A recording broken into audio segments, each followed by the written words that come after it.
Баукең солақай емес, оқыған Ләззат Әлдибай. Тараздағы драма театрының жанында Бауыржан Момышұлына ескерткіш қойылған. Бұл өте бір иманды іс болды. Тұла бойы сыйдиған еңселі ескерткіш.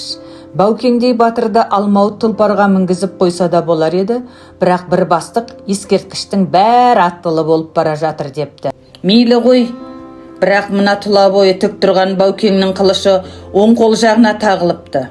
Оны суырып алатын Бауыржан солақай емес еді ғой. Сызып тастап түзететін жазу емес, қисық қыңырын түзете салатын бояулы сурет емес, шойыннан құйылған ескерткіш, әттең бір кем дүние. Жамбылдың жолбарысы, жарықтық Жамбыл жәкеміздің жолбарысы бар екені рас-ау.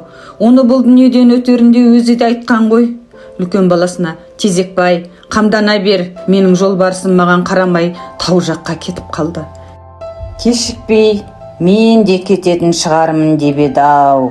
90 асқанда Сталинді мақтау керек болды. Жағдай солай еді, тапсырма солай еді. Мақтауын мақтады, шын түсінген адамға ол мақтау емес еді.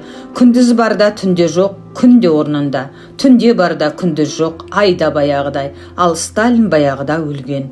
Лениннің қасына қатар жатқызып еді, Хрущев оны сүйретіп алғызып тастады. Бір кем емес, орасан кем дүние. Бір уыс топырақ. Смағұл Сәдуақасов ерен ақыл ойдың және батыл әрекеттердің иесі болған екен. Туған халқы үшін, өз ұлты үшін шын күрескер. Мұндай адам сол кездегі Мәскеуге ұнамайды-ақ. Ақыры Сталин өкіметі оны Ростов-на-Дону деген жаққа жұмысқа жіберіп, сол жақта белгісіз жұмбақ өлімге тап болды. Мәйітін Мәскеуге жеткізіп, крематорий дегенге салған ғой. Күлі ғана қалды. Смағұл әйгілі Әлихан Бөкейханның күйеу баласы еді.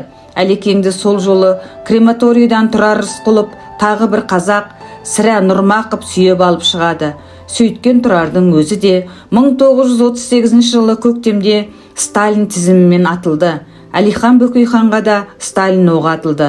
Сүйегі қайда қалғанын білмеймін.